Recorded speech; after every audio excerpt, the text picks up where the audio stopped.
Halo, Oi, Nino. mengapa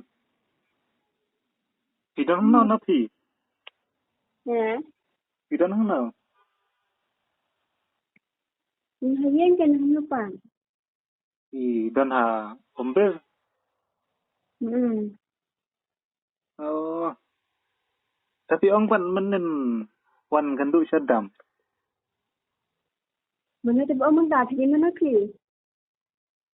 Bikin si phone yang menen di Nampak ni menen pun di atas apa mana ki?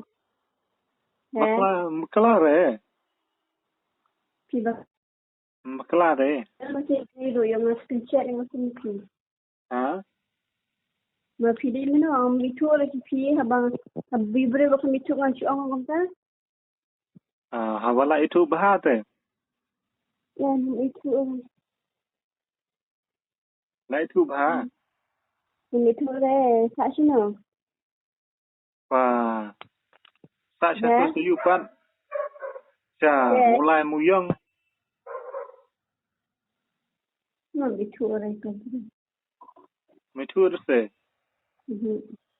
Boleh mitu. Pertanyaan. Kali man keteng habangan tip tik tik keteng yang pi. Kan Abang napi. ngam tip dua sini pun na. Ha? Tip na. Ipon ni te menen. Pun ni na wa. Kumnom ta?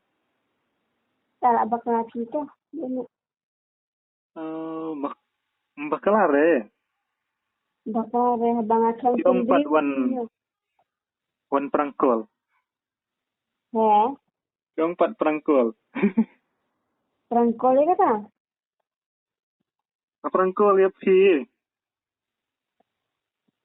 Macam. Tapi yang kayu tu bakar teng ke seprang ada beliau di mah. Jadi